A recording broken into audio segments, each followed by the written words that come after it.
Coco Gauff handles bad memories and top-ranked Aryna Sabalenka to earn first French Open title.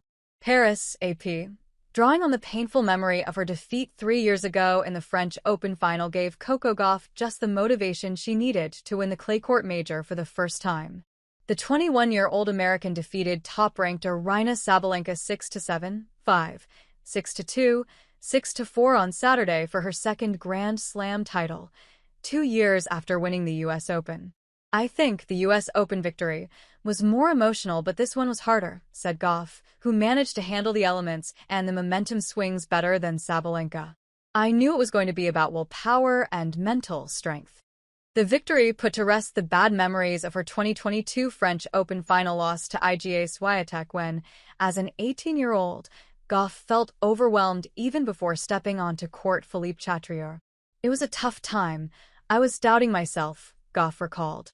"I was crying before the match and so nervous, literally couldn't breathe and stuff."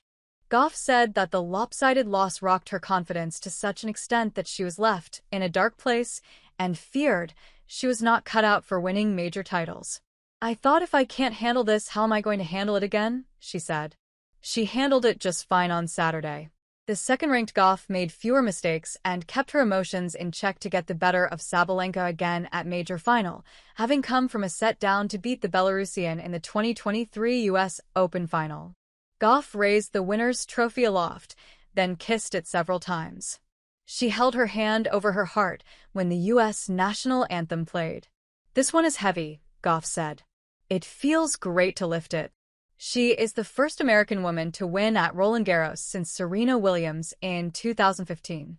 It was the first number 1 versus number 2 final in Paris since 2013, when Williams defeated Maria Sharapova, and just the second in the last 30 years.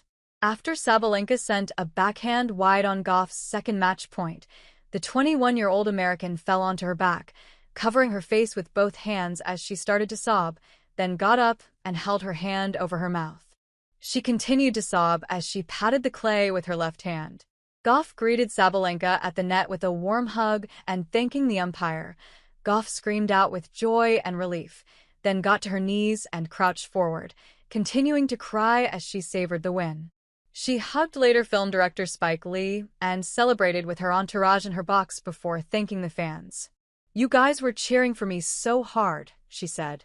"I don't know what I did to deserve so much love from the French crowd." One thing Gauff could not manage, yet, was a victory speech in French.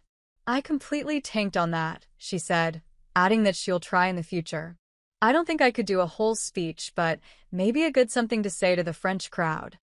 Sabalenka praised Gauff for being a fighter and said she deserved the win, but added that the windy conditions made for an error-strewn contest. "This will hurt so much," Sabalenka said. "Coco, congrats. In the tough conditions, you were a better player than me." Both players were sloppy in the first set, conceding 21 breakpoint chances and making 48 unforced errors between them, with Sabalenka making 32, yet still winning the set.